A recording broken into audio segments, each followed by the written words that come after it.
எல்லாம் தூக்கம் வரல ஆண்டவரே அப்படின்னு சொல்றோமா நாங்க இல்லையா? என்னுடைய கையை நான் விரித்து நான் ஆண்டவரை நோக்கியாவது ஜெபம் பண்ணி தியானிப்போம் அப்படின்னு போகக்குள்ள 3வது வசனத்துல நான் தியானிக்கும் பொழுது என்னுடைய ஆவி அப்படியே தோய்ந்து நொறுங்கி போயிடுச்சு. அதுக்கு மேலே எனக்கு ஜெபிக்க கூட வர்றது இல்லை அப்படின்னு இந்த ஆசாப் சொல்றான். எத்தனாயிரம் பேர்களுக்கு இவர் இந்த சங்கீதத்தை எழுதி ஆறுதல் படுத்துகிறதான ஒரு மனுஷன். கோயில்ல பெரிய ஆள், இஸ்ரவேல் கோயில்ல பெரிய ஆள். அவர் பாடினவர், தேவனை துதித்தவர், தேவனுக்காக உழைத்தவர்.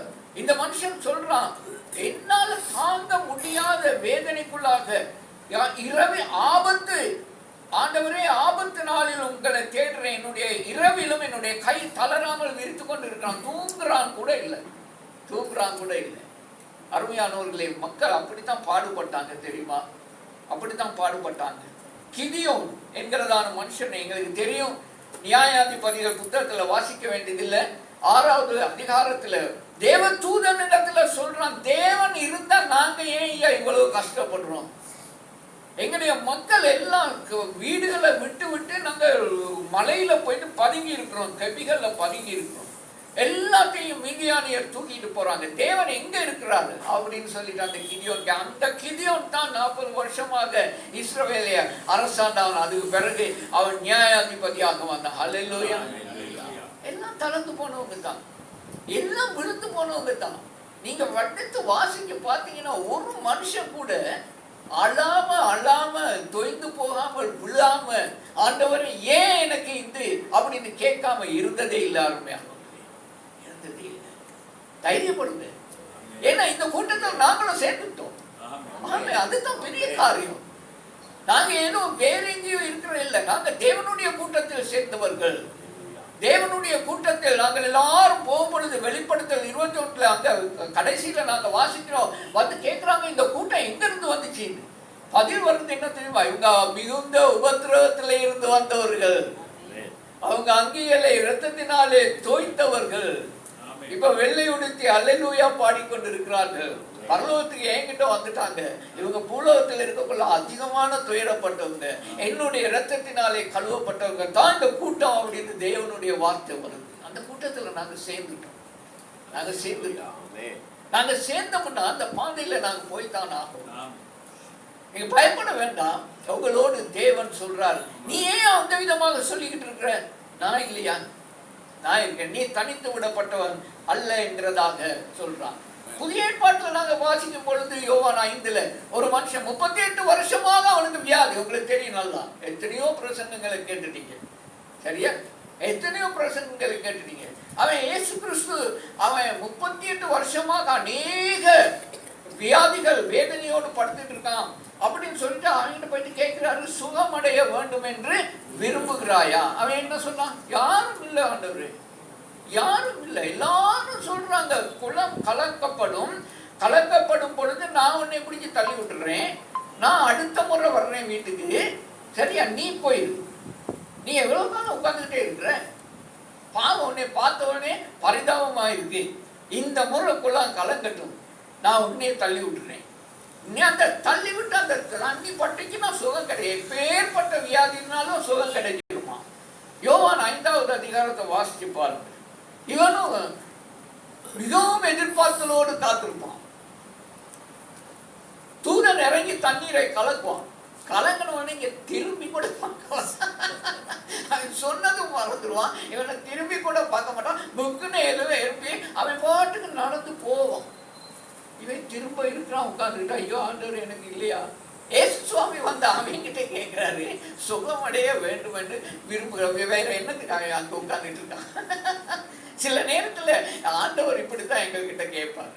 ஜோக்கா பேசுவாரு, ஜோக்கா பேசுவாரு. எங்க அப்பா அம்மா எல்லாம் அப்படி பேசுவாங்க தானே. சில நேரத்துல அடிக்கு பைஸ்கல்ல விழுந்து காலை ஒட்டச்சுக்கிட்டு ரத்தம் உள்ளுக்கு வருவோம், சரியா?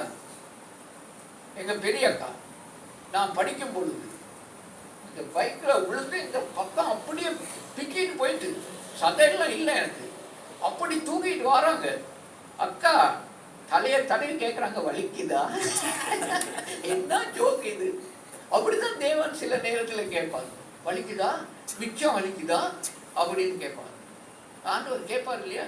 அப்படி திரும்ப சொல்வாரு, ஏன் இந்த மாதிரி கலங்குற, ஏன் இப்படியெல்லாம், நான் இல்லையா, நான் மருந்து போட மாட்டேனா, நான் உன்னைய சுகப்படுத்த மாட்டேனா அப்படின்னு கேட்கிறாரு பாருங்க. நாயின் என்கிறதான விதவையை பற்றி லூக்கா 7வது அதிகாரத்துல வாசிக்கிறோம். புருஷனும் செத்துட்டாரு, இருந்தது ஒரே மகன், அவனும் செத்துட்டான், தனித்து கைவிடப்பட்டான். ஊரார் எல்லாம் திரண்டு வந்தார்கள். அப்போ அந்த நேரத்துல தலையை விரித்து போட்டுக்கொண்டு அந்த தாயை முன்னாலே வைத்துருவாங்க, அவங்களுடைய கலாச்சாரம். அவன் தலைவரி கோலமாக தாய் அழுது கொண்டு போகிறாள், பின்னாலே பாடையை தூக்கி கொண்டு வர்றாங்க. அந்த பிள்ளையை, அந்த ஒரே மகன் தான் இருந்தான், வாலிபன், அவன் செத்து போயிட்டான். இந்த தாயருக்கு ஒண்ணுமே இல்லை, அழுது கொண்டு அவள் முன்னாலே போகிறாள். பெரிய கூட்டம் திரண்டு புதைக்கிறதுக்காக, அடக்கம் செய்கிறதுக்காக தூக்கிட்டு வர்றாங்க. முன்னால சீசர்களோடு இயேசு கிறிஸ்து வந்துகிட்டு இருக்கிறார், அந்த கிராமத்துக்கு வந்து கொண்டிருக்கிறார். லூக்கா 7வது அதிகாரத்தை நீங்க வாசிச்சு பாருங்க. அருமையான தேவனுடைய பிள்ளை, ஒரு வார்த்தை பேசல, ஒரு வார்த்தை பேசல அந்த தாயார், ஒரு வார்த்தையும் பேசல. அந்த தாயாருடைய துக்கம் தாங்க முடியல. புருஷனும் இறந்து போயிட்டாங்க, பிள்ளையும் இறந்து போயிருச்சு, நான் தனித்து விடப்பட்டவளானே, எனக்கு இந்த உலகத்துல ஒருவருமே இல்லை என்பதாக சொல்லி கதறின அந்த தாய் இயேசுவை பார்த்த உடனே அப்படியே கல்லு மாதிரி இருக்காங்க. அவர்கிட்ட வந்து, அழாத, நீ அழாத, அவ்வளவுதான் சொன்னார், நீ அழாத, ஏன் அழுத, ஏன் அழுத, நான் இல்லையா, நான் உன்னை கைவிட்டுருவேனா அப்படின்னு பாடையை தொட்டாரு, எழுப்பி உட்கார்ந்து அவன் பேசுறான். ஆமென், ஆமென். அவர்களுடைய பார்வை ஜெபமாக இருந்தது. ஒரு சில நேரத்தில் எங்களுடைய வாழ்க்கையில ஆண்டவருடைய பிள்ளைகளை நாங்க ஜெபிக்கிறதுக்கு முடியல, எங்களுக்கு வார்த்தைகள் வராது, எங்களுக்கு கண்ணீர் தான் வந்துகிட்டே இருக்கும். அந்த அனுபவம் உங்களுக்கு இருக்கா? எங்களுக்கு எல்லாம் நிறைய இருக்கு அந்த அனுபவம். போயிட்டு முட்டுக்கால் போட்டோம்னா ஒண்ணுமே இல்லை, என்னத்தை பேசுறதுன்னு தெரியல, அவ்வளவு நெருக்கம், அவ்வளவு துயரம், அவ்வளவு கண்ணீர், அவ்வளவு துன்பம். ஏன் நாங்க வாழ்றோம் என்கிறதான அந்த நேரத்துல அந்த ஆண்டவருடைய முகத்தை அப்படி சும்மா பார்த்து கொண்டே இருப்போம், மணிக்கணக்கா அப்படியே இருப்போம். அதுதான் அந்த நாயின் விதையனுடைய ஜெபம். ஒரு வார்த்தை பேச வேண்டிய அவசியமும் இல்லை, இயேசுவே என்பதாக சொல்லி தனியா போயிட்டு முட்டுக்கால் போடுங்க, கர்த்தர் வந்து நிற்பார். அவர்